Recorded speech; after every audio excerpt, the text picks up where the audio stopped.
Olá, eu sou a Thelma e hoje é dia de vlog aqui no canal. Vamos dar sequência àquele vlog virtual passeando pelo meu Kindle, que eu comecei, fiz um primeiro capítulo, agora vamos para o segundo capítulo, que vai ter vários capítulos, porque é o capítulo Santiago de Compostela. Eu comprei alguns livros que estão aqui, que eu usei para me preparar para a viagem que eu fiz para Santiago. Eu peregrinei até Santiago de Compostela em 2018. Então aqui eu tenho 4 livros que contam um pouco dessa história, e o que eu vou fazer aqui é contar para vocês não só dos livros, mas também da minha viagem, um pouco do que aconteceu nos meus 10 dias de caminho de Santiago de Compostela. Aí vocês vão se perguntar, como 10 dias? Pois é, o caminho... Na verdade, existem inúmeros, né? Você pode fazer o caminho francês, o português, o inglês, e tem um monte de outros que variam e tem percursos diferentes e também motivos diferentes para cada um buscar essa peregrinação, né? Acho que grande parte das pessoas faz de forma mais turística ou de forma atlética. Algumas pessoas gostam de bater recordes de quilometragem, algumas vão de bicicleta, a cavalo, mas grande parte vai a pé, né? A peregrinação, o termo vem de andar a pé e, enfim, eu vou contar um pouquinho de tudo isso para vocês, então acho que a gente vai ter que ter alguns vídeos para contar toda essa história, para caber tudo isso, porque tem umas coisinhas engraçadas que aconteceram no caminho que eu quero dividir com vocês. Isso porque a gente tá em julho e no dia 25 de julho é o dia de São Tiago. Para quem não sabe, Santiago de Compostela vem de Tiago Menor, um dos apóstolos de Cristo, que após a sua morte saiu espalhando o evangelho pelo mundo, fez uma peregrinação até a Península Ibérica, pregando a palavra de Cristo, e voltou para a Palestina, se não me engano, onde ele foi morto brutalmente. O corpo dele, de forma um tanto mágica, pelo menos assim que as lendas contam, foi reaparecer ali na Península Ibérica, na Espanha. E foi no ano de 800 e alguma coisa que um céu estrelado apontou onde estaria o túmulo de São Tiago. E ali surge então, encontra-se esse túmulo e é construída a Catedral de Santiago de Compostela, do Campo Estrela, da estrela que mostrou onde ele estava, né? Então é mais ou menos essa a história. E aí, a partir de então, uma série de pessoas começa a caminhar de vários pontos diferentes até chegar a Santiago. E isso começou a se chamar peregrinação. Da mesma forma que Romaria acontece, ou seja, os romeiros vão para Roma. Da mesma forma que existe uma caminhada até a Palestina, também são os núcleos mais famosos de peregrinação pelo mundo. O termo peregrino é específico para Santiago de Compostela, onde as pessoas faziam esse caminho a pé originalmente. Então, até o século XV, era intensamente feito e era aí realmente uma aventura. No caminho você vai aprendendo um monte de histórias bem dramáticas das pessoas que ousaram, naquela época, caminhar até Santiago.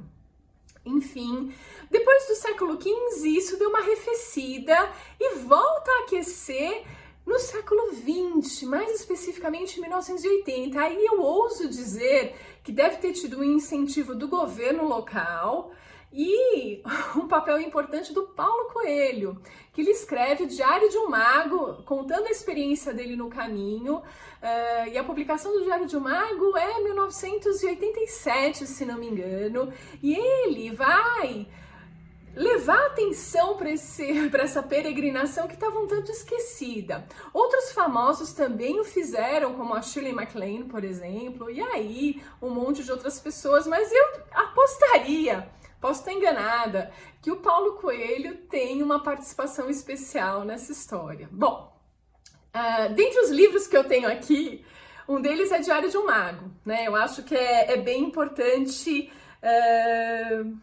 tem a ver a gente ler, porque Paulo Coelho tem que ser lido, ele é um fenômeno, independente de qualquer coisa. Eu sei que ele divide opiniões, mas ele é um fenômeno. Eu acho que eu vou tentar achar aqui algumas estatísticas relacionadas a ele que explicam um pouco isso, né? Então tenho aqui no meu Kindle, assim como eu tenho um livro, gente, olha o título do livro, que hilário. Guia prático para um peregrino iniciante no caminho de Santiago. Dicas para quem não é mago nem santo. Esse foi o primeiro livro que eu li e eu me diverti imensamente. É do Danilo Sampaio. Ele conta a experiência dele no caminho, que também foi nessa época.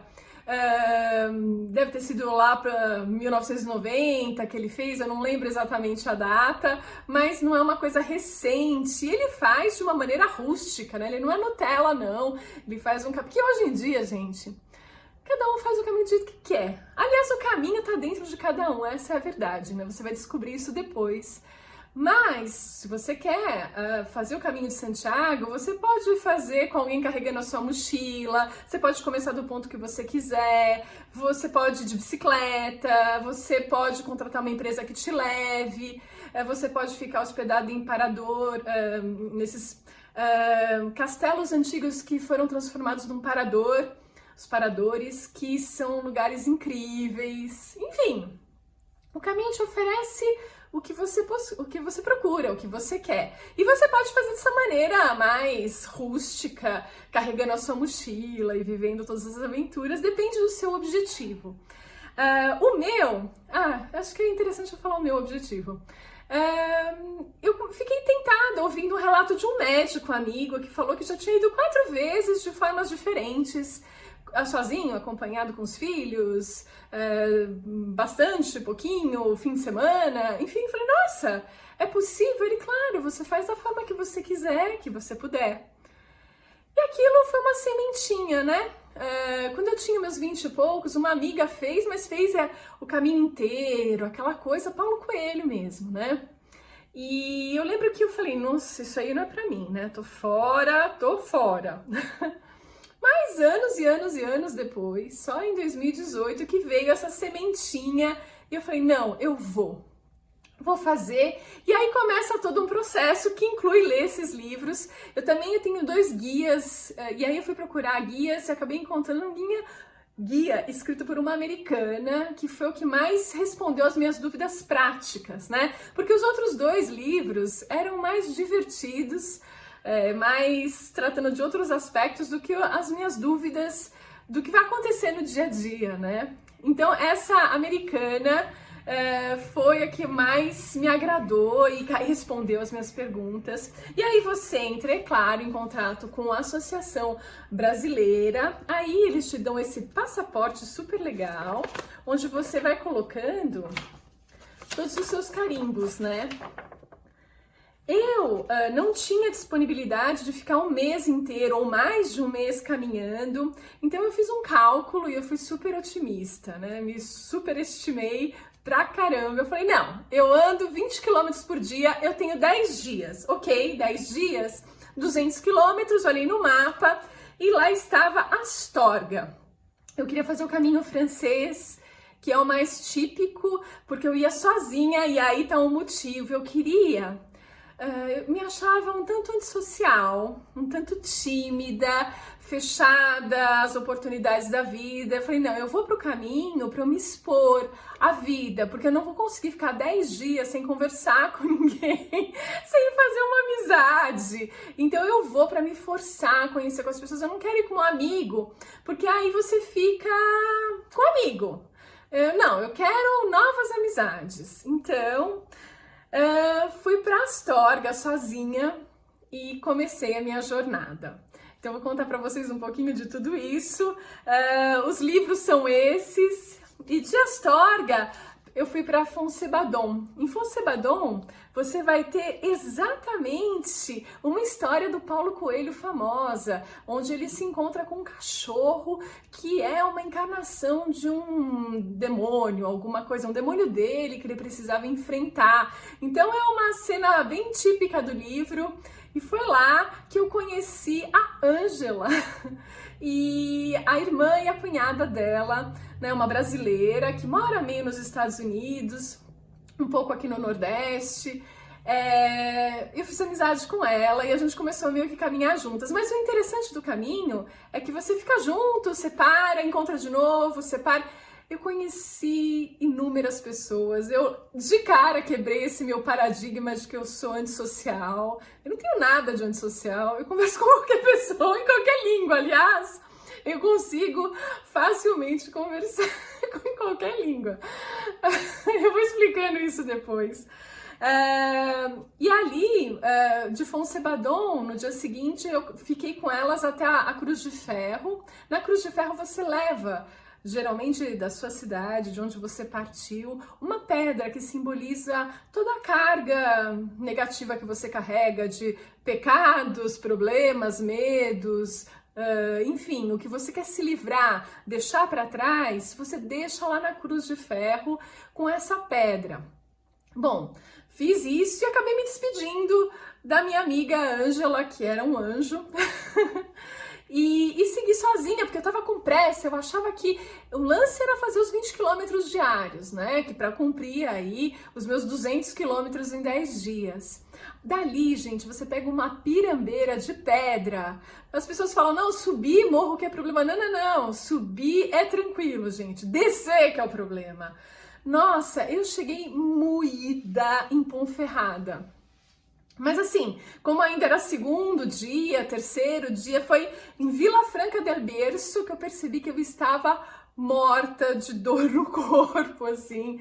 E aí aconteceram coisas incríveis. Nesse momento eu estava sozinha e eu fiz questão de parar num albergue do Ave Fênix, que também, se vocês olharem esses guias, vocês vão descobrir que é super famosa.